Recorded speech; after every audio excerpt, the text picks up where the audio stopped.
Está entrando no ar. Encontro com a Justiça. Com o desembargador Ciro Darlan.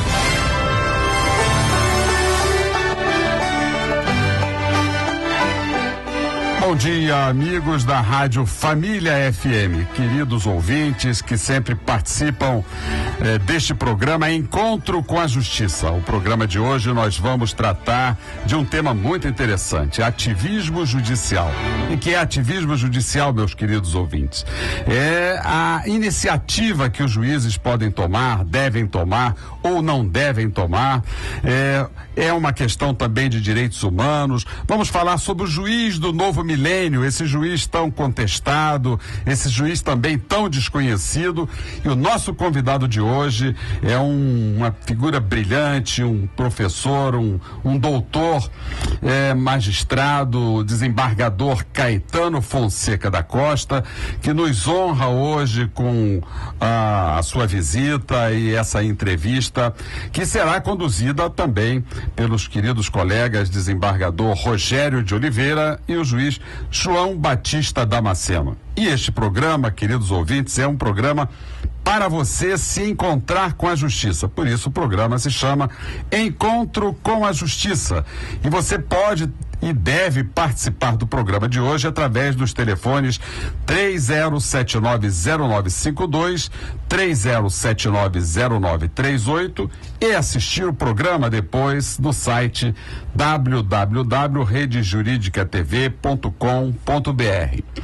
Hoje nós temos uma novidade. Os ouvintes que fizerem ligação para o nosso programa, para participar, para fazer perguntas, receberão aqui na sede da nossa rádio, na Rua Marise Barros 292, duas revistas, o Brasilzinho, que fala sobre cidadania, sobre os direitos do cidadão. É um livro destinado a crianças e adolescentes, mas que os adultos também devem curtir, porque é uma revista da Associação dos Magistrados do Estado do Rio de Janeiro, para orientar o público, o cidadão, sobre os seus direitos. E também uma outra revista da AMB, Associação dos Magistrados Brasileiros, chamado Cartilha da Justiça, para você entender melhor, numa linguagem facilitada, acessível, qual é a atividade da justiça, qual é a importância de você acessar a justiça. E mais, hoje vamos estar anunciando o sorteio de 2 livros, A Nova Lei de Adoção e Causos e Da Infância Perdida à Criança Cidadã. Esses 2 livros, nosso querido ouvinte poderá concorrer para recebê-los acionando a nossa fanpage, a nossa página no Facebook,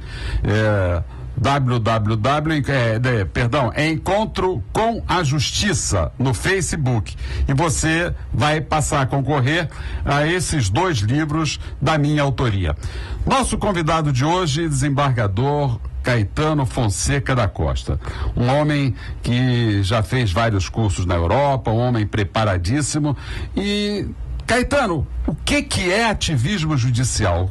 Como é que você vislumbra o papel do juiz do novo milênio? Bom dia, meu querido amigo. Bom dia, desembargador Ciro. Eu primeiro gostaria de agradecer a oportunidade. Para mim é um momento muito importante dividir esse espaço com meus queridos colegas. E eu diria 3 colegas que são, para mim, exemplos de ativismo, de participação, de um juiz participativo, um juiz que atua em função da ética e da justiça. Vossa Excelência, que quando juiz da infância e da juventude tanto brigou pelos nossos adolescentes, o desembargador Rogério também, que participa ativamente. Meu querido amigo Damasceno também, sempre ativo na nossa justiça, buscando melhorar os nossos paradigmas, de forma que para mim é um momento muito importante estar aqui dividindo esse espaço com vocês. Agradeço a oportunidade.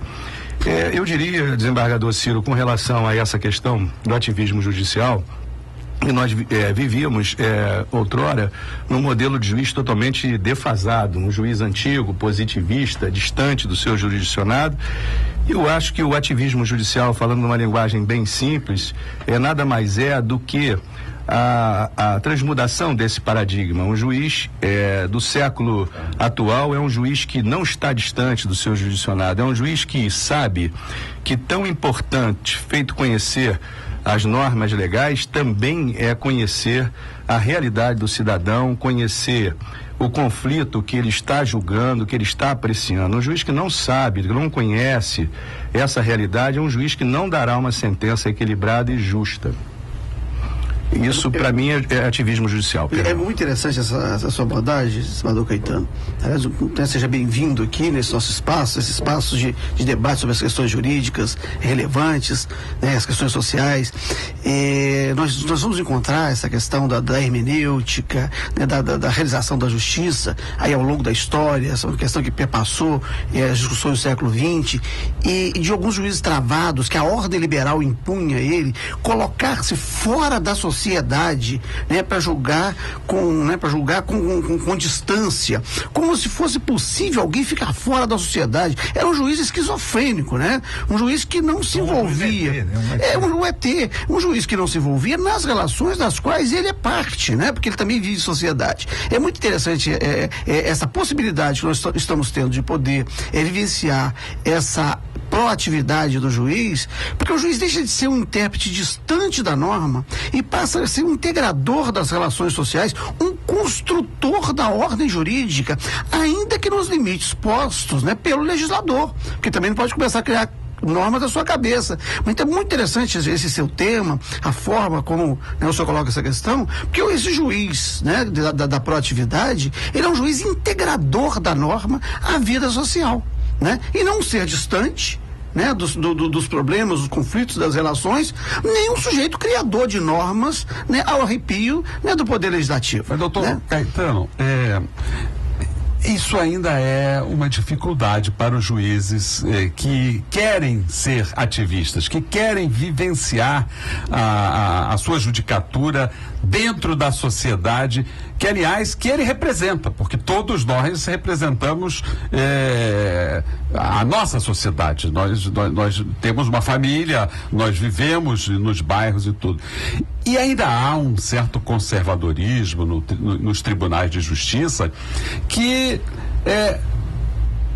tratam esse juiz com certo desprezo, com certa marginalidade. Recentemente, o doutor João Batista Damasceno foi perseguido dentro do Tribunal de Justiça porque exibiu um quadro no seu gabinete, né? Perseguido com processos e tudo, e foi praticamente marginalizado, né? O senhor aqui fez uma menção ao meu trabalho na Justiça da Infância e da Juventude, e isso me custou 52 representações dentro do meu Tribunal de Justiça. Ou seja, eu seria um juiz com péssimos antecedentes, mas antecedentes esses que me fazem muito orgulhoso pelas razões de ter recebido essas representações. Então, o senhor que vivenciou esse tema na Europa também é assim, os juízes também que tentam ser ativistas também são marginalizados? Desembargador Ciro, eu acho que essa criatividade do juiz, eu gostaria até, antes de responder a Vossa Excelência, colocar aqui em complemento ao que o doutor Damasceno falou, essa questão, exatamente essa liberdade do juiz, é uma liberdade garantida pela própria autonomia hermenêutica que o juiz deve ter, porque nós sabemos que a lei não trata, não cuida, não resolve todos os problemas a que se propõe o legislador, de forma que o juiz faz aproximação dessa nomenclatura legal, insere a situação de fato dentro da lei, buscando um resultado ético e justo. Eu acho que essa é o momento mais bonito da atividade judicante, que é o momento que o juiz atua na interpretação da lei de uma forma oxigenada, no sentido de buscar um resultado prático justo, não, evidentemente, como já foi dito pelo doutor Damasceno, com a liberdade ampla e restrita, não, mas sim dentro de determinados parâmetros. Essa, a meu ver, é o que me faz gostar de julgar, o que me anima na atividade judicante. Agora, com relação a essa situação que Vossa Excelência colocou, eu acho isso acontece no mundo inteiro. Isso é do ser humano, porque nós vivemos dentro de uma sociedade em que as mudanças sempre são difíceis, né? As mudanças são complicadas, porque o ser humano, eu acho que é da essência do ser humano ter receio das mudanças, das alterações e que impliquem em modificação do status que nos traz uma certa segurança, de forma que para o juiz antigo, para o juiz que está acomodado nessa situação... Os estabelecidos têm razões maiores para não querer a mudança. Exatamente, né? Exatamente. Então, o que acontece? Toda vez que aparece alguém trazendo alguma modificação, trazendo alguma alteração, ou exibindo, ou exigindo alguma liberdade dentro do judiciário, que foi o caso mencionado aqui com o doutor Damasceno, que foi a sua atividade, que era uma atividade proativa, em defesa do adolescente, em defesa do menor, essa situação, indiscutivelmente, no Brasil ou em qualquer lugar do mundo, cria dificuldades com relação a quem está no poder, a quem admite, a quem administra a sociedade dentro de um mundo jurídico. A gente observa o seguinte, não confundir ativismo judicial com arbítrio judicial. Ah, não, de forma nenhuma. Eu tive agora recentemente um caso de família em que o juiz impôs ao pai e à mãe a guarda compartilhada do filho comum. Evidentemente que isso não é ativismo judicial. Logo em seguida veio o recurso de uma das partes contra isso, porque não havia consenso, não havia clima para uma guarda compartilhada. O ativismo judicial não é isso, na verdade. Não é. É você se sobrepor à vontade das partes, no interesse das partes. O juiz não tem sempre a melhor solução. Não, verdade. Claro. Eu até gostaria, a colocação, desembargador Rogério, a sua colocação vem muito a calhar dentro do que eu estou falando, porque eu, como disse de início, assim, há limites para a hermenêutica, para a interpretação e para o ativismo judicial. Esses limites, eles estão colocados, a meu ver, na própria Constituição. Eu recentemente falei para os novos juízes na Escola da Magistratura e disse o seguinte: eu comecei a minha palestra, a minha fala, citando dois exemplos de duas pessoas com criação inteiramente diferente, e citei o exemplo de alguém que havia sido um rapaz que havia sido criado sem os pais, numa situação econômica pouco privilegiada, residia num lugar, numa comunidade, etc. E citei o exemplo de uma menina da Zona Sul que estudou nas melhores escolas, que teve evidentemente uma criação, estudou nos colégios mais caros do Rio de Janeiro, e eu perguntei ao final o que eles têm em comum. Todos dois passaram no mesmo concurso da magistratura. Essas duas pessoas, como vão interpretar a lei? Como vão fazer atividade hermenêutica? Porque você tem formação inteiramente diferente. Eu acho isso muito interessante, porque essa é a nossa realidade. Cada um de nós tem um pensamento, tem uma formação na nossa escola, dos nossos pais. Isso nas suas decisões. Exatamente. É exatamente o que você está colocando. Eu uso muito o transporte público, né? E outro dia, julgando o desembargador Rogério, eu uso muito mais ônibus e metrô. E outro dia, julgando uma causa dessa, e depois julgar também durante muito tempo, eu vi a situação de uma pessoa que ficou presa na porta do ônibus, né? E aí, quando a empresa não tem razão, ela nunca mostra a fita, né? A mídia, né? Com o evento. Quando ela tem razão, né? A fita apareceu, está aqui, está sempre disponível, apareceu. É igual os call center, né? Aparece, é igual o call center. Então, eu vejo assim, um juiz que não anda de ônibus, né? Não sabe, né, o que né, o que acontece no transporte público. Ontem eu estava indo à Câmara, ontem eu fui à Câmara de Vereadores para uma audiência pública, né, sobre essa questão dos desabrigados da Telerge. As pessoas foram para uma audiência pública, para a qual elas foram convidadas, que estão lá na igreja de Nossa Senhora do Loreto. Tinha mais policial do BOPE, né, e do choque, né, na Cinelândia, do que pessoas que foram para a audiência pública, né, e qualquer um que chegava tinha que passar. Não, o medo era nosso, né? Ter que passar no meio, né, daquele aparato repressivo ali. Então, quem não atravessa a Cinelândia num dia desses e vai encontrar com esses miseráveis que estão lá, né, em busca de moradia, né, nunca vai entender que o que aquelas pessoas querem é apenas morar, né? Vai enxergar aquilo como um monte de baderneira. Como uma ameaça. E eles saíram ontem andando, Esbadociro, da Câmara até a igreja, né, até a catedral, onde estava o ônibus, e de lá o ônibus nos levou de volta à Igreja Nossa Senhora do Loreto. E um jornal publicou que eles fizeram um ato ontem na Cinelândia, né, para justificar aquele aparato todo. Não teve ato. Não teve ato público. Eles foram à audiência, assistiram à audiência das galerias, né, e de lá entraram nos ônibus e voltaram para a Igreja Nossa Senhora do Loreto, né. Mas quem não está integrado nessa vida social, efetivamente vai estranhar e vai permitir que a representação do fato se sobreponha ao próprio fato. E nós estamos no programa de hoje discutindo com o desembargador Caetano Fonseca da Costa sobre ativismo judicial. E os nossos ouvintes, Caetano, já estão participando, e o Orlando de Copacabana já vai levar para casa, pode vir buscar aqui na Rádio Família, na sede da Rádio Família, na Rua Marise Barros 292, a sua cartilha Cidadania, chamado Brasilzinho. E os outros ouvintes também, todos os ouvintes que participarem hoje do nosso programa, fazendo perguntas e participando do debate, receberão ou a cidadania ou a cartilha da justiça. Orlando quer saber e pergunta: o que a mesa entende por livre-arbítrio, desembargador Caetano? O que é livre-arbítrio? Obrigado, Orlando, pela sua pergunta. Pois não, eu até respondendo, aproveitando para responder a pergunta também aqui, a colocação do desembargador Rogério, eu acho que a atividade do juiz, a liberdade do juiz, ela está evidentemente limitada.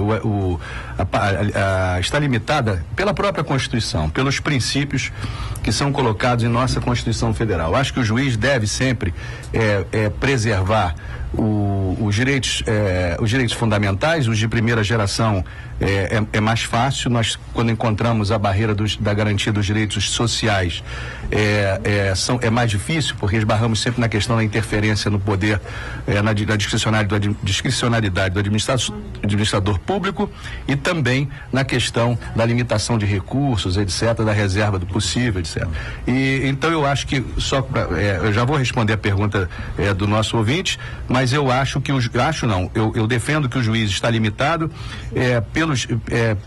deve garantir os direitos fundamentais, interpretando a norma fundamental de acordo com a maioria e garantindo ao mesmo tempo os direitos das minorias. Essa, a meu ver, é a dificuldade, que é o grande paradoxo do juiz, ou seja, interpretar a lei de uma forma oxigenada, observando o que pensa a maioria da sociedade e ao mesmo tempo garantindo um direito da minoria.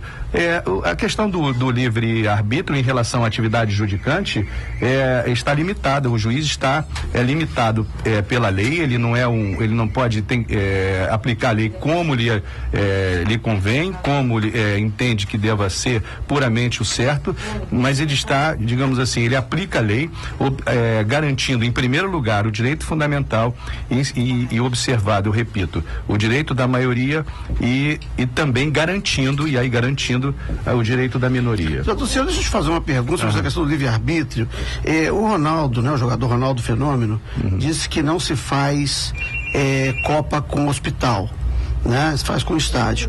E sobre essa questão do livre-arbítrio, eu fico pensando assim, naquele imbróglio que ele se meteu lá com aqueles travestis na Barra, ele se enganou e, portanto, ele é um equivocado, inclusive quando ele emite essas opiniões, ou ele estava no exercício do livre-arbítrio do seu próprio corpo e ninguém tem nada a ver com isso? Eu acho que a resposta é essa última frase do senhor. Ele estava no livre exercício da escolha, ninguém tem nada a ver com isso, é o gosto dele, gosto não se discute e a gente tem que respeitar.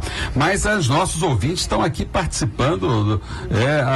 Você está com uma audiência incrível, Caetano. Obrigado, parabéns aí, hein? Olha, e ainda não te viram na nossa telinha, e vão poder ver através do www.redejuridicatv.com.br, porque estão só ouvindo, já gostaram da tua voz. Imagina quando ver o seu perfil. Ana Cláudia, lá de Belford Roxo. Tomar cuidado para não perder a audiência. Perder a mulher também. Ana Cláudia, lá de Belford Roxo, Ana Cláudia já ganhou a cartilha da justiça, venha buscar aqui. Ela está fazendo uma pergunta interessantíssima, aí vai botar você na parede aí. Doutor Caetano, quem julga os juízes? Olha que bacana, que pergunta inteligente da Ana Cláudia de Belford Roxo. Muito bem. Olha, muito obrigado pela sua pergunta. Eu acho que nós somos julgados e devemos ser julgados a todo tempo pela própria sociedade. A sociedade representada hoje pelo Conselho Nacional de Justiça e também a opinião, eu participo disso, dos próprios advogados. Os advogados são, na linguagem popular, os nossos juízes, porque os advogados sabem e sabem de verdade quem são os bons juízes, quem são os juízes que atendem, que procuram acertar, fazer justiça, de forma que nós temos hoje, eu acho que um sistema bem melhor de controle, graças a Deus, eu diria, em relação à nossa atividade do que tínhamos há 20 anos atrás, aonde se falava em caixa preta do judiciário, e até com alguma razão, porque o judiciário era um judiciário fechado, um judiciário que não tinha controle. A bem da verdade, a população não sabia o que acontece. E a cada dia que passa, graças a Deus, a nossa transparência vai aumentando, e com isso a nossa fiscalização e a nossa digamos assim, a sociedade tem mais conhecimento do que a gente faz, do que a gente é, quais são as nossas responsabilidades. Então eu acho que você mesmo é uma pessoa que pode julgar a nossa atividade. E nós temos aqui muita coisa boa também no judiciário que não é difundida. Por exemplo, o nosso plantão, há juízes que viram à noite literalmente sem dormir no plantão judiciário atendendo a população carente. O judiciário não fecha, não fecha. Impressionante. Sábado, domingo, feriados, impressionante. Manhã, tarde e noite. Impressionante. E esse juiz passa quase que a noite inteira garantindo direitos fundamentais, internação de pessoas carentes em hospitais que são recusados. Aliás, com o hospital, desembargador Ciro, eu gostaria de dizer uma coisa: a melhor lição da minha vida, que eu acho que valeu mais do que qualquer doutorado, foi um dia que eu passei dentro de um hospital público. Fui lá brigar pelo atendimento de uma pessoa simples que eu conheço, e tive que entrar e acompanhá-lo nos exames. Ele terminou no final da noite sendo operado, porque se não operasse ia morrer, porque estava com uma apendicite, e aquilo para mim, aquelas 8 horas que eu passei dentro do hospital, foi o melhor doutorado que eu podia ter feito na minha vida. Desembargador Caetano, o senhor está falando aí dos hospitais, nós sabemos a calamidade que são os hospitais públicos. Eu também tive a oportunidade de interferir, lamentavelmente a gente tem que interferir nessas coisas para poder funcionar, mas eu queria elogiar, né? É tão raro a gente receber elogio, e também elogiar o diretor João Araújo, do Hospital Salgado Filho, onde mais morre gente no Rio de Janeiro. Mas esse médico, ele teve uma sensibilidade, ele é ortopedista, atendeu uma senhora de 92 anos, fez uma cirurgia lá, perigosíssima nela, e o atendimento foi padrão de qualidade Brasil, não vamos dizer FIFA, porque a FIFA não merece esse padrão de qualidade. Caetano, mas olha, falando em coisas boas... Só voltando aqui no nosso tema central da palestra hoje, que é o ativismo judicial, o juiz, ele é produto, né, do meio social, da família dele, das influências que ele recebe durante toda a vida até chegar à magistratura. Mas hoje nós temos as escolas de formação de juiz, são as escolas da magistratura. E você é uma pessoa que vive nesse meio educacional superior, é um candidato forte à EMERGE, nossa aqui, que é a Escola da Magistratura do Estado do Rio de Janeiro. E como é que a EMERGE, como é que a escola que forma os juízes, que prepara os juízes, pode influenciar ou não nesse ativismo judicial positivo? O TRE proíbe propaganda eleitoral antes do tempo, mas como nós não somos candidatos a cargos públicos, nós estamos aqui endossando essa candidatura, porque é a nossa preferencial. Exatamente. Muito obrigado. Eu não voto, mais apoio, hein? Tá bom, muito obrigado. Talvez vote. Talvez ganhe o direito de votar. Pois é, então, existe a possibilidade. O que eu acredito é que a escola da magistratura é uma pérola que tem que ser trabalhada, e muito bem trabalhada, porque ali é que se faz a formação dos futuros magistrados. Então há dois aspectos: os magistrados que recém-empossados, que eu acho que nós temos que levar para esses magistrados uma formação humana. Eu acho que preciso que eles tenham essa formação, e acho que nós temos que transmitir para eles o conhecimento, não jurídico, então todos são aprovados, recém-aprovados, sabem tudo de direito, mas de um conhecimento da natureza humana. Então eu acho que nessa formação, como pessoa, como ser humano, das dificuldades que irá enfrentar, eu acho isso primordial. E eu acho que com relação à parte da jurídica, nós temos que dar a esses novos juízes, conhecimentos amplos de todos os segmentos, para que ele mesmo possa fazer a escolha do caminho que irá seguir. E também abrir as opções. Abrir as opções, E incentivar também, que eu acho, o magistrado, porque aqui eu vou dizer uma coisa que esse candidato talvez não devesse nem dizer, mas eu acho que nós, às vezes, temos que tomar cuidado, porque com o tempo achamos que somos a própria lei. Exatamente. E o desembargador, principalmente, depois de tantos anos que não se aprimora, que não estuda. Alguns têm certeza. Começam a achar que sabem tudo, e na realidade nós não sabemos quase nada, né? Então para julgar os outros é muito difícil. De forma que essa formação tem que ser incentivada de alguma maneira para os magistrados que já são também mais antigos. É preciso que o magistrado antigo volte à escola, que se interesse pela escola, para que tenha renovado. Eu fiz isso na Espanha e foi a melhor coisa que aconteceu comigo nos últimos anos. Descobri que eu não sabia nada. Caetano, você falou aí das coisas boas que o tribunal faz, e vamos anunciar algumas, porque aqui o programa Encontro com a Justiça, e o Tribunal de Justiça do Rio de Janeiro promoveu um mutirão de conciliação, alcançando a meta de 60% dos acordos em 310 atendimentos intermediários. Isso é um esforço conjunto da magistratura do Rio de Janeiro, dos juízes.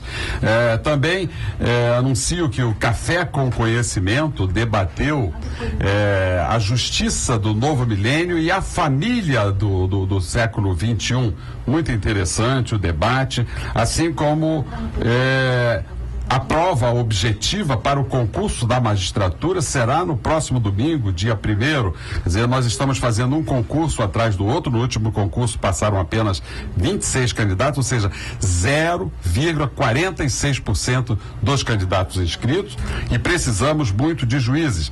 Também o Tribunal de Justiça lançou o Clube da Música. Nós também precisamos de música, de poesia, para acalmar um pouquinho o nosso espírito, com bossa nova, com samba, com valsa. Invadimos o Tribunal do Júri da capital e foi uma belíssima festa. E o Fórum de Campos de Goytacazes realizou um evento sobre a adoção. Falando em adoção, ontem eu participei de uma audiência pública, doutor Damasceno, na Câmara dos Deputados, por isso não estava aqui no Rio, está lá em Brasília. Uma coisa muito triste, Caetano. Famílias que estão reclamando, famílias que criam vínculo afetivo, e em razão da demora, e tem uma pergunta aqui dos nossos ouvintes sobre isso, da demora dos processos, as crianças são colocadas em guarda numa família afetiva, cria vínculos afetivos. Então, casos escandalosos, como o caso de uma família lá de Coronel Vespasiano, né? Coronel Vespasiano, Minas Gerais. Estava há 6 anos com uma criança, foi arrancada pela juíza, com oficial de justiça e com polícia. A criança chorando, não quero sair, porque a mãe, depois de 6 anos, se arrependeu de ter abandonado seu filho. Isso tem acontecido com muita frequência no Brasil, e essa audiência pública foi para isso. Falta sensibilidade. Que isso? A família hoje, no conceito da Constituição, é a família do afeto, não é a família do sangue, não é a família do contrato. Então, há uma pergunta aqui, a propósito disso. Eu conheço um caso desse aqui no Rio de Janeiro, Ciro, que a mamãe abandonou a filha, e a filha ficou passando de casas em casas, e alguém adotou não, alguém acolheu, e entrou com pedido de guarda, e de vez em quando a mãe ameaçava: olha, eu vou pedir, e sumia de novo, voltava um ano depois. Essa pessoa veio falar comigo, eu falei: faz o seguinte, não faça nada, não peça adoção, não peça nada no presente momento, você já tem a guarda, fica com essa provisoriedade, porque se você mexe nisso institucionalmente, a mãe pode se arvorar, né, em querer de volta, e chantagear, exercer o que ela considera direito, quando na verdade é um dever, né? A paternidade é o dever. E ela ficou isso, a menina, agora já é uma adolescente, continua nessa guarda, é uma menina, chama a pessoa que cuida dela de mãe, estabeleceu novos vínculos, né? E está agora já se preparando para entrar na faculdade. Quer dizer, tem uma história muito bonita, né? E que graças a compreensão dessa mãe adotiva, entre aspas, ela não buscou buscou a institucionalização disso. Porque se tivesse buscado, talvez ela tivesse perdido e colocado a criança em risco. A Vera de Copacabana, Caetano, também faz a mesma pergunta: por que é tão difícil adotar criança no Brasil? E eu aproveito aqui já para fazer uma reivindicação para o futuro diretor da Escola da Magistratura, para colocar no currículo da Escola da Magistratura este tema tão importante, tão fundamental, para que os juízes conheçam e tenham maior sensibilidade no trato das causas das crianças no Brasil e no Rio de Janeiro. Seria um ativismo positivo, né? E essa é exatamente. Maria Fernanda de Madureira, ela também já ganhou aqui o nosso Cartilha da Justiça ou a Cidadania, a sua escolha. Maria Fernanda de Madureira faz a seguinte pergunta: muita coisa errada acontece, pois temos uma Constituição antiga e desatualizada. Por que é tão difícil mudar a Constituição, Caetano? Bom, eu agradeço a pergunta. A nossa Constituição, ela inaugura uma nova era no nosso Estado de direito. É uma Constituição cidadã que vem com no pós inaugurando um novo tempo, e nós temos de lá para cá passado mais de uma década, muito mais, e ela já foi emendada, a nossa Constituição, diversas vezes, né? 70 vezes. Acho que por aí, né? Eu de cabeça não tenho o número. Nem eu. Então ela tornou-se realmente antiga. E eu gostaria de dizer o seguinte: porque há determinados temas que o judiciário não tem se recusado a enfrentar, né? Exatamente nesse campo, nessa flexibilização, nessa oxigenação da interpretação da Constituição, eu acho que o judiciário tem sido protagonista de muita coisa interessante para a nossa sociedade. Muitas vezes questões mais polêmicas, que não são aprovadas ou que não podem ser aprovadas no nosso Congresso Nacional, acabam desaguando no judiciário. Nós temos que, como juízes, não podemos deixar de nos pronunciar, e temos que nos pronunciar, e vem aí a liberdade que o juiz tem de interpretação para adequar essa norma constitucional e ao caso concreto. Agora, não há dúvida de que a nossa Constituição, em alguns temas, já está desatualizada. Já está, apesar de tudo, já está desatualizada. Apesar das emendas, apesar da atividade judicante mais proativa, com mais liberdade, já está. Agora, a pergunta da ouvinte é o que por que é tão difícil mudar uma Constituição? Bom, a Constituição, ela é a alma do nosso regime democrático, né? Do nosso regime constitucional democrático. E a Constituição, ela naturalmente, ela tem que ter, com relação a normas, as cláusulas pétreas e essenciais, são aquelas cláusulas dos direitos fundamentais, principalmente eu cito como exemplo os direitos fundamentais. É natural que você tenha realmente uma ideia de maior segurança, porque se nós também formos toda hora mexer na nossa Constituição, de permanência, nós estaríamos correndo o risco de virar, porque a nossa democracia é jovem, mas nós temos assim exemplos do território europeu, aonde os regimes monarquistas caíram, viraram democracias, digamos assim, pouco regulamentadas, e essas democracias, as normas fundamentais foram tão rapidamente transmudadas que caíram em regimes totalitários. Exatamente. Então, quer dizer, nós temos que garantir a nossa democracia, e isso eu digo a você, Maria Fernanda, que isso é uma segurança para o cidadão. Essa dificuldade, ela, se por um lado incomoda o cidadão, ela também representa uma segurança para você como regime democrático. Nós estamos com muitas perguntas aqui dos nossos ouvintes, nós agradecemos essa participação. Wagner de Seropédica, e Damasceno, está na vez de você responder. Ele quer saber o que é uma audiência pública. Uma audiência pública, aí vai depender das casas, né? Na Câmara de Vereadores do Rio de Janeiro, é uma audiência convocada por uma das comissões e na qual deva ter, no mínimo, 3 membros da respectiva comissão. De saúde, de educação, né? No caso, ontem foi de habitação, né? Então, é uma audiência, e o judiciário também tem feito audiências públicas, é uma audiência na qual algum órgão institucional ouve a sociedade, né, os diversos segmentos da sociedade, sobre algum tema, a fim de que se oriente na tomada de uma decisão.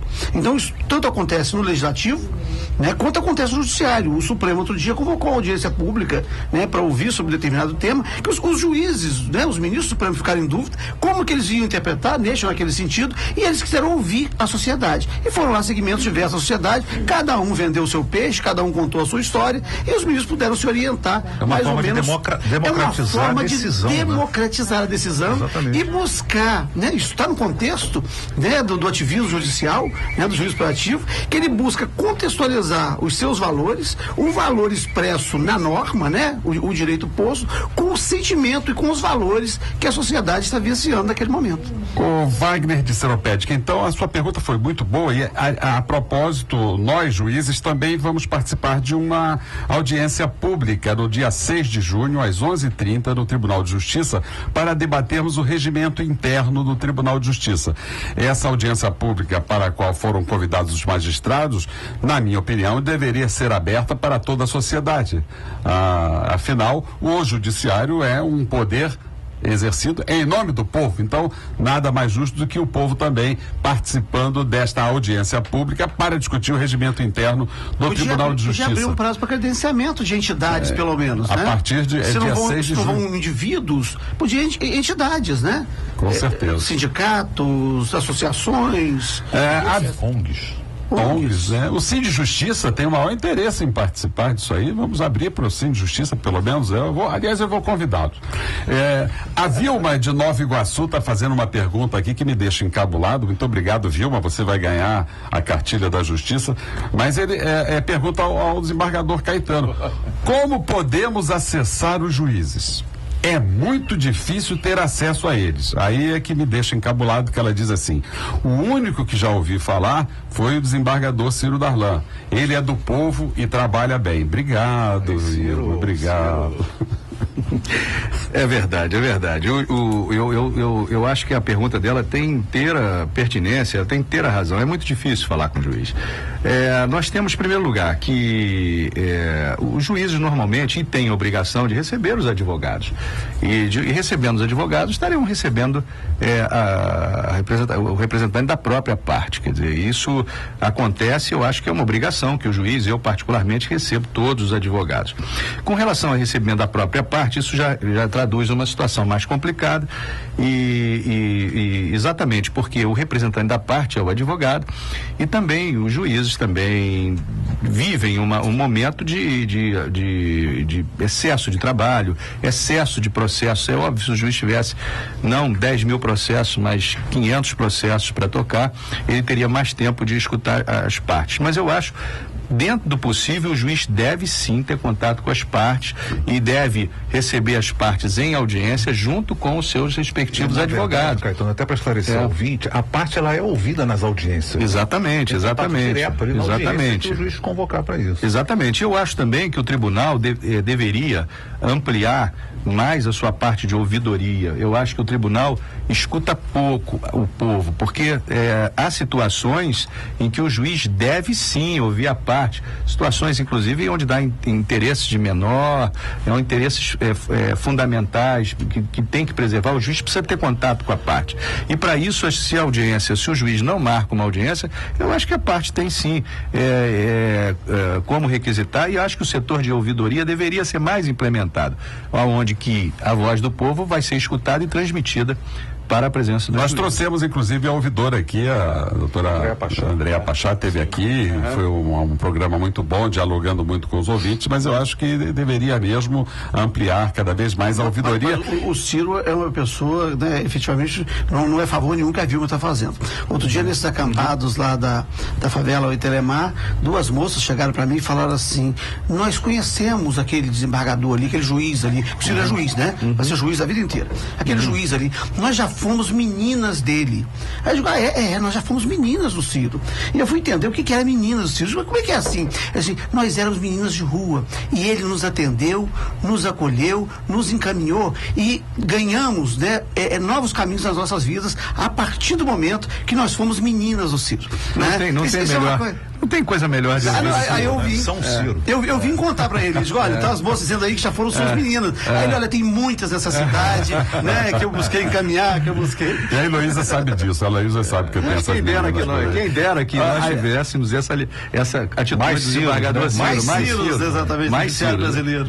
Mas olha, o Caetano, eu estou impressionado aqui. Você não é o Veloso, mas você é o Caetano. Olha, é o campeão de audiência. Porque olha aqui, o Sinésio de São Gonçalo está bombando aqui as perguntas dos nossos ouvintes. Todos vão ganhar a cartilha da Justiça e a cidadania. O Sinésio de São Gonçalo está fazendo uma pergunta interessantíssima, como todas as outras que estão aqui.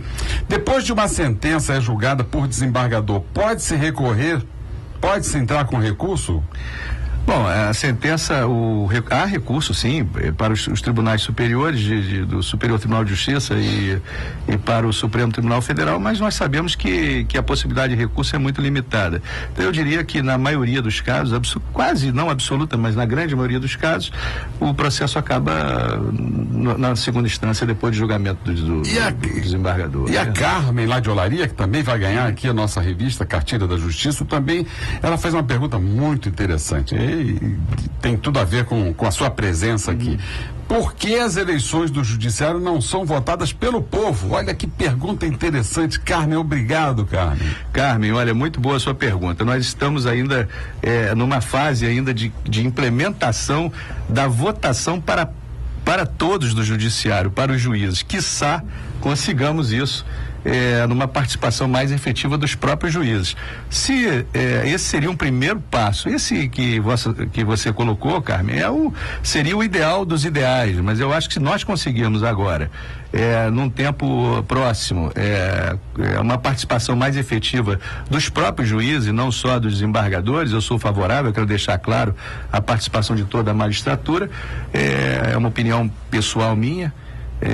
Nós já daríamos um grande passo em relação à democratização do judiciário. Mas eu sou contra a eleição de juízes. Sim. Eu acho que a eleição de juízes subtrai o sistema de garantia e retira os direitos das minorias. Quando as maiorias deliberam sobre o direito das minorias, os direitos das minorias, eles ficam sacrificados. Então, no sistema de garantia, o julgamento de Cristo foi um julgamento democrático. Foi a maioria que escolheu Barrabás. O julgamento de Sócrates foi 527-13 e ele foi condenado por ser filósofo. Então, é muito perigoso, a ideia da maioria julgar a minoria. O próprio Estados Unidos não adota esse sistema na maioria dos estados dele, e a Europa não adota esse sistema de eleição de juiz. Isso é um resquício, é uma fantasia que se tem, como se a justiça ficasse melhor se os juízes fossem eleitos. Não me parece ser o caminho. O poder econômico ia fazer o que já faz com o parlamento. Exatamente. Eu também me referi ao seguinte, porque eu acho que o caminho nosso é da democratização, não necessariamente pela participação direta do voto popular. E é por isso, talvez, Caetano, de alguma abertura, nessa questão do ativismo judicial, que os juízes não devem substituir os parlamentos nas grandes decisões. Eu tenho muito medo disso. Acho que as grandes decisões políticas devem ser tomadas pelos parlamentos e não pelos juízes. E a Simone de Itaboraí também quer saber por que os processos judiciais demoram tanto a ser concretizados.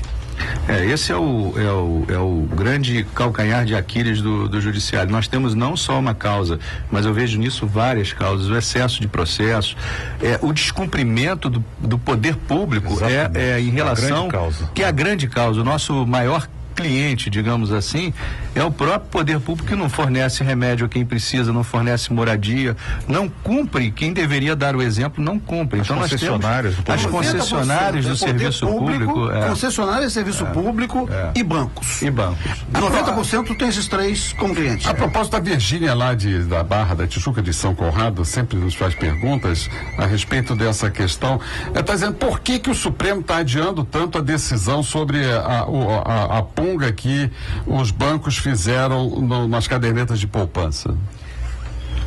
Olha, eu não sei a razão do Supremo demorar tanto, mas eu imagino que isso deva gerar um déficit, um déficit, se nós somarmos todos, não são valores individualmente consideráveis, mas no total são valores profundamente consideráveis. Eu imagino que exista, digamos, uma pressão também muito grande dos próprios bancos em relação a isso, porque na medida em que tiverem que executar esses valores todos, eles são evidentemente, terão que pagar um valor no total muito considerável. Agora, tem uma curiosidade nesses processos, embargador Ciro, é que eu tenho visto que os bancos não fornecem, quando da execução, eles não estavam fornecendo os extratos bancários do correntista, sob a alegação de que já teriam incinerado esses extratos.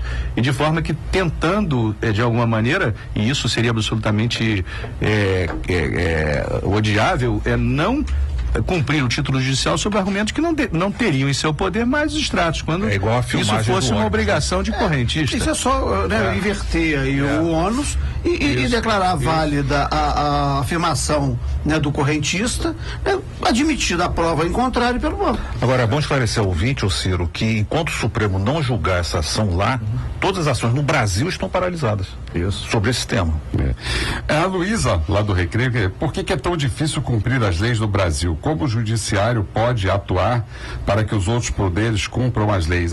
Em cima dessa pergunta aí, né? Como é que o judiciário pode atuar para que o banco cumpra a decisão judicial, se em algum momento virá, já que os bancos não podem argumentar que o valor será muito elevado, porque também é muito elevado o valor que os bancos lucram há anos no nosso país.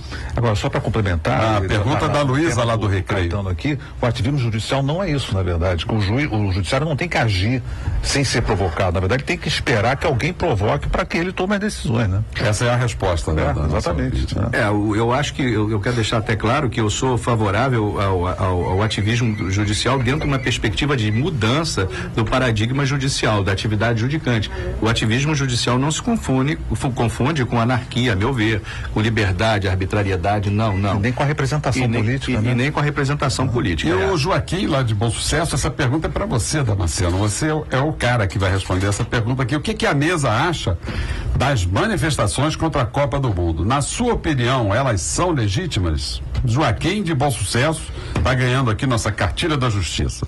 A Constituição diz que todo poder emana do povo, né? Que o exerce por meio dos seus representantes, mas também diretamente, né, nos termos da Constituição. E nos termos da Constituição está a liberdade de manifestação do pensamento. Por ter dito isso que eu acabo de dizer, eu tenho mais uma representação, né, do corregedor que me perguntou, né, o que eu quis dizer com isso. Eu respondi para ele, né, de olha, quando eu disse isso, o que eu quis dizer foi isso, e repeti a frase. Eu acho que nós não podemos nem discutir a legitimidade das manifestações, porque o poder pertence ao povo. O que nós podemos perguntar é sobre a legitimidade do poder constituído, né? Porque se nós imaginarmos que é o poder constituído que vai permitir ao povo se manifestar, nós vamos passar a imaginar que é o rabo que abana o cachorro. Então é o povo que instituiu o poder. Portanto, a liberdade é do povo. E não é crime isso. E não é crime. E ele forma as instituições do jeito que ele quer. O povo tem essa liberdade. Se nós somos juízes, se tem o poder judiciário, se tem o legislativo, se tem o Estado, é porque o povo o instituiu numa Assembleia Nacional Constituinte, né? Então nós temos que imaginar que nós somos poder instituído, né? Em contraposição ou em consonância com esse poder constituinte, que é esse poder, né, que está se exercitando através por meio dessas manifestações. Então elas são profundamente legítimas e evidentemente aí tem uma outra coisa, né? Nós não estamos defendendo vandalismo nem outras coisas. Ontem na Câmara, né, eu falei daqueles chifrinhos que colocaram lá no Moreira César, no quadro Moreira César aí na Câmara. Tudo bem que o Moreira César foi um facínora, cortou goela de gente em Canudos, matou um monte de gente. Eu até falei, olha, o que é o chifrinho no retrato do Moreira César diante, né, dos milhares de assassinatos cometidos pelo Coronel Moreira César. Que ele cortou, as cabeças que ele cortou, assim. Mas mesmo assim, nós não podemos legitimar a vandalização do retratinho do Moreira César. A manifestação não é vandalismo. A manifestação não é isso. A Fátima de Madureira, ela faz aqui uma pergunta e a gente sempre faz as perguntas dos nossos ouvintes, e a Fátima vai ganhar também aqui a nossa revista Cidadania. Aí os ouvintes poderão concorrer aos livros da Infância Perdida da Criança Cidadã e a adoção e causos, acessando a nossa fanpage Encontro com a Justiça no Facebook. E a pergunta da Fátima de Madureira para a mesa, ela diz que está aposentada desde 2010 por invalidez, antes disso ficou 6 anos fazendo exame de perícia, depois se aposentou pelo INSS e a empresa não pagou as férias nem os direitos dela, pois diz que o INSS homologou os documentos. O que ela deve fazer? Dona Fátima, a senhora deve procurar ou um advogado ou a Defensoria Pública e reivindicar os seus direitos trabalhistas na Justiça do Trabalho. E também a Cíntia da Ilha do Governador, que também está ganhando nossa revista Cartilha da Justiça, ela diz assim, a irmã dela tem um filho que não sabe quem é o pai, e ela sai todos os dias e larga o filho em casa com qualquer um, não dá as refeições, é negligente, e ela quer saber o que ela deve fazer para mudar a atitude da irmã. Cíntia, querida, a primeira coisa, você procure o Conselho Tutelar da Ilha do Governador. Peça ao Conselho Tutelar, você não estará fazendo uma reclamação contra a sua irmã. Ao procurar o Conselho Tutelar, você estará pedindo socorro para a sua irmã. O papel do Conselho Tutelar é ajudar, apoiar, orientar as famílias. Ninguém vai tirar o filho da sua irmã, o seu sobrinho, mas sim, o papel do Conselho Tutelar é ajudar, quem sabe, um acompanhamento psicológico, uma ajuda de uma assistente social para que ela não seja negligente com o seu filho. Cíntia, o Conselho Tutelar da Ilha do Governador que você deve procurar. Um problema recorrente e terrível, triste, né? Um país como o nosso, ainda racismo sem limite nas redes sociais. Notícia recente dos jornais do Rio de Janeiro, e nós queríamos repudiar com muita veemência essas mensagens racistas contra a dignidade da comunidade negra. Caetano, você bombando, e uma pergunta que não quer calar, que os nossos ouvintes aqui estão a todo momento fazendo. Ministro Joaquim Barbosa abandonando o Supremo Tribunal Federal. Como é que o senhor vê essa composição do Supremo Tribunal Federal perante a Justiça, e como o senhor analisa esse ato do ministro Joaquim Barbosa diante de tanta expectativa do povo com a sua atuação do Supremo Tribunal Federal? Pois não. Eu sempre vi na atuação, o ministro Joaquim Barbosa teve na questão da ação penal 470, se não me engano. 470. Ele, inequivocamente, nós temos que reconhecer uma coisa. Ele resgatou a posição do judiciário em relação à própria sociedade. O ministro mostrou, digamos assim, um judiciário diferente. Um judiciário porque, evidentemente, há críticas em relação à atuação do ministro, do ponto de vista técnico, isso sempre vai existir. Agora, eu acho que ele, de alguma maneira, ele resgatou a confiança da população dentro do Supremo Tribunal Federal. Eu, particularmente,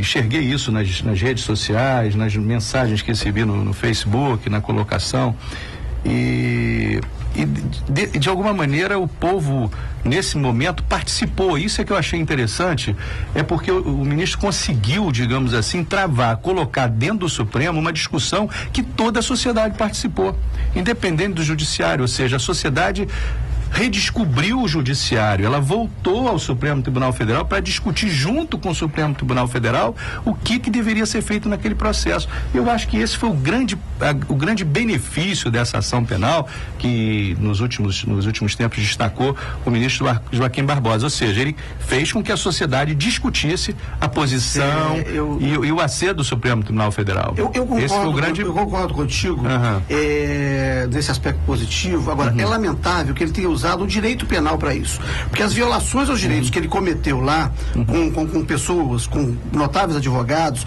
quando acontecer numa comarca de interior, sem notável advogado, ele vai acabar criminalizando ainda mais os pobres. Ele podia ter feito isso, trazer essa discussão para a demarcação das terras indígenas, para essa questão dos bancos, né? Para a questão das improbidades administrativas, para as concessões de serviços públicos, para a privataria que foi feita, a entrega do patrimônio público, né, a uns e outros, inclusive das relações dele, né, né, ou feito por jeito das relações dele. Eu achei que foi lamentável que ele tenha escolhido exatamente o direito penal, que é um direito seletivo que, em regra, só atinge pobre.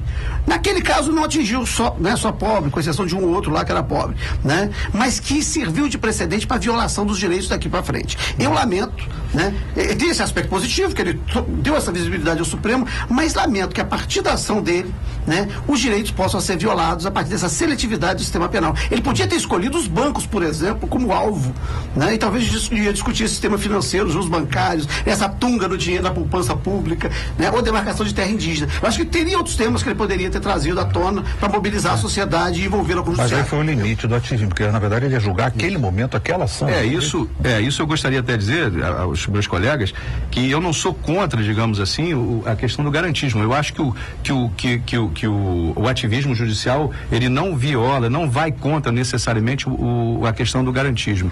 Não, eu acho que o ativismo judicial, para mim, é uma coisa separada. É o seguinte, a pergunta que eu faço, embargador Ciro, eu como juiz tomo consciência de uma irregularidade dentro da minha função pública, eu tenho que agir. Exatamente. Isso para mim é ativismo judicial. Agora, é claro que eu respeito e acho que o ativismo judicial não pode, em hipótese nenhuma, principalmente dentro do direito penal, violar as normas constitucionais que garantem o direito de ampla defesa. Ele acabou fazendo, com relação a isso, eu acho que o ativismo judicial não chega a esse ponto. Ele está limitado, como eu falei, à própria Constituição. Quer dizer, aquela liberdade estreita e justificada que o juiz tem de interpretar a lei dentro da própria Constituição Federal. E o programa de hoje pode ser assistido pelos nossos ouvintes através do site www.redejuridicatv.com.br. Foi um programa especialíssimo, um programa em que bombou aqui a participação dos nossos ouvintes, e todos os ouvintes vão receber a cartilha da Justiça ou a cartilha Cidadania da AMAERJ. Podem vir buscar aqui com os ouvintes que participaram do programa, que fizeram perguntas, trazendo uma carteira de identidade, um documento de identidade qualquer,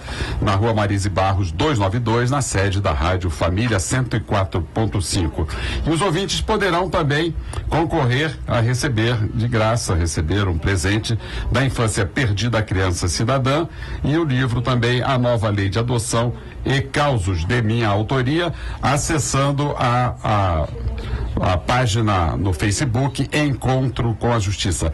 Na próxima semana nós vamos tratar de um tema: proteção integral à criança e adolescente nos grandes eventos, na Copa do Mundo.